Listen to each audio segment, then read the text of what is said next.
Disney parks have the best themed lands in any theme parks in the world, and that's because Imagineers are constantly working to create more and more impressive lands. Sadly, not every one of these lands ends up being made. So today, we'll take a look at 5 Disney park lands that were never built. SciFi City, Tokyo Disneyland. Just as in Disneyland or Disney World, Tokyo Disneyland's Tomorrowland was in need of a refurbishment. So, Imagineers started to work on many concepts that they could use for this park's Tomorrowland. One of the concepts they came up with was SciFi City. Designed by Eddie Soto, this land would be reimagined into a metropolitan city of the future, with influences from Japanese anime, the Jetsons, Buck Rogers, and the Rocketeer. For this new land, all the existing rides would get an upgrade, and some of the new ones would be built. Space Mountain would have been upgraded and improved, painted in copper and flooded with light. And not only that, but a new ride called Rocket Bikes would race around the outside of the building on 2 tracks racing each other. Crater Town would be a type of mining town, created by meteor showers where guests could use the lunar rovers, an updated Autopia, to tour the town. They could also visit Sci-Fi Zoo, a whole new attraction where guests would have found interactive animatronic alien creatures. Guests would have also been able to walk through the craters and visit the Space Pirates hideout, which is rumored to have been inspired by the then still in production animated feature, Treasure Planet. This was the area where Tokyo Disneyland guests could have queued up to meet Jim Hawkins, Ben, and Long John Silver. Flying Saucers, the old Disneyland attraction, would be back, and another new attraction called UFO Encounter would be located in a really tall building, using a combination of Twilight Zone Tower of Terror, Mission Space, and robot arm technology to simulate an alien abduction. There was also a new roller coaster called Cybermid, set inside a huge black pyramid, intended to be a mysterious alien device.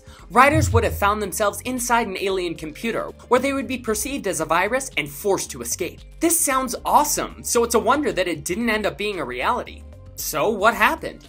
Well, first of all, the Oriental Land Company was already investing $3 billion into the expansion of Tokyo Disneyland Resort, with most of that money going into the construction and creation of the Tokyo Disney Sea theme park, as well as the Miracosta Resort Hotel.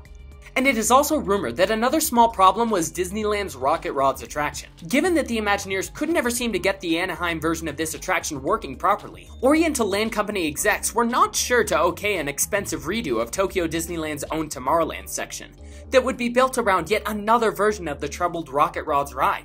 So, Oriental Land Company executives labeled all of WDI's plans for an ambitious redo of Tokyo Disneyland's Tomorrowland, opting instead to add one new attraction at a time. Pirate Land, Hong Kong Disneyland. Disneyland Hong Kong opened in 2005, and it was the first park that changed from the classic Magic Kingdom style by not including a Frontierland or any of the rides that Frontierland had. Instead, a large space of land to the west of the park, just beyond Adventureland, was left completely empty for future land expansion. Everyone assumed, of course, this area would later hold a type of Frontierland, but it was suggested that the cowboy archetype wasn't as well known in the Chinese audience. So, they came up with Pirate Land, a land that would be inspired by the successful Pirates of the Caribbean franchise. After all, a Pirates of the Caribbean ride was missing in the park. Pirate Land wanted to incorporate elements of Port Royale, as seen in the Pirates of the Caribbean movies, as well as other pirate archetypes, including Skull Rock. A full-size pirate ship would have sat in between the two, with a rope bridge providing a crossing between the town and the Jungle Island. And of course, there would be a Pirates of the Caribbean ride, most likely located behind the Port Royale facade. But this ride would not be like the others. This specific ride was rumored to be a combination of the typical pirate ride and the popular Splash Mountain, meaning the typical pirate scenes would remain, but with larger, more thrilling drops added. The final drop would have guests out of a Skull Rock and down a waterfall, crashing through a boat. So what was the problem? Tim Delaney, the Imagineer behind this and many other amazing concepts, wanted $750 million to make this idea happen. He also needed the Hong Kong Disneyland executives and government on board, considering that they all had a share in the park. Sadly, they said no. After all, this amount of money was almost half of what it cost to originally build the entire resort. So, the land that was supposed to be Pirate Land remained empty, for a while until Toy Story Land opened in 2011, followed by Grizzly Gulch in 2012, and Mystic Point in 2013. Muppet Studios, Disney's Hollywood Studios. Hello, I'm Michael Eisner. Tonight we have a very special guest joining us to celebrate the Christmas season.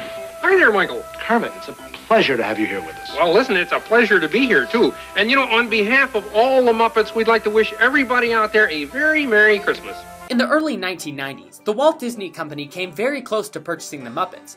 Jim Henson was personally confident that Disney would be good caretakers of his beloved creations, so it looked like things were going to go ahead. Disney Imagineering set forth on designing a whole land for the Muppets. When announcements of the Disney-Muppet partnership were released, many Disney fans grew worried that the Muppets would be invading the parks. But Imagineers had other ideas. They set up a small area of the newly opened Disney MGM Studios to create a Muppet Studios Miniland, alternatively called Muppet Movie Land, and greenlit the Jim Henson-directed production of Muppet Vision 3D. Signs were put up showing the future location of the studio, while teaser shows like Meet the Muppets and the Muppets on London entertained guests. Guests would have been able to experience the Great Muppet Movie Ride, a Muppet parody of the park's signature attraction which would tour movie history Muppet style. And the Muppet Studios, with a Muppet Vision 3D movie and the Muppets Movie Ride. It'll be a backstage ride of explaining how movies are shot. And it's almost, but all the information is wrong. Nearby, guests would have been able to eat at Gonzo's Pandemonium Pizza Parlor. Sadly, when Jim Henson died, the Disney acquisition that would have enabled Disney to benefit from the project fell through. And without ownership of the Muppet characters, Disney was reluctant to expand the Muppet presence in the parks, and the land was abandoned. 14 years after initial negotiations began, Disney acquired the Muppets from the Jim Henson Company for $75 million on February 17, 2004. Big Town USA, Disneyland. Before Toontown was made, many proposals were made for these locations. One of these proposals was for a new land called Big Town USA. In 1976, an era of expansion came to Disneyland, and Imagineers thought of a land based on big cities like New York, Chicago, where there would be many stores, restaurants, and attractions. One of the main reasons for this land was to create closed-space scenarios, where there would be shows playing all the time, without having to worry about the time of day or the weather. There was a theater that would house 3,000 guests, and a restaurant very similar to the Golden Horseshoe, where there would be shows constantly playing. It would also have had a kind of carnival fair with a Ferris wheel, a roller coaster, and paddle boats. But the best part of this land would be a kind of weird e-ticket attraction, which would start with guests going into an old subway station. There would surprisingly be a time machine that would take them through different points of history. So, what was the problem? Well, in 1976, the entire budget and resources were set on finishing Epcot, and the plan was that as soon as Epcot was finished, construction could start on Big Town USA. But Epcot didn't open until 1982, and sadly it did not meet expectations in terms of guest attendance. This and other reasons made Ron Miller, Disney's CEO at the time, resign and leave the way clear for Frank Wells and Michael Eisner as the new heads of the company. One of Michael Eisner's main goals was to make Disney relevant and modern, so that's why he started working on attractions like Captain EO and Star Tours. And Big Town USA was the opposite of what Eisner was looking for. It sounded cute and nostalgic, but it wasn't relevant. So this land was cancelled.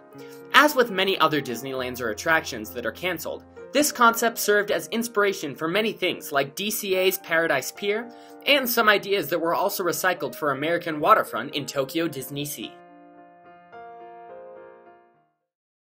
International Street, Disneyland. When Disneyland opened, the northeast corner of Main Street was left without a building so that later expansion could connect to Town Square. This expansion would have been International Street. The Imagineers erected a wooden fence across the opening with holes in the wood so guests could peer through and see concept art of what was later going to be built.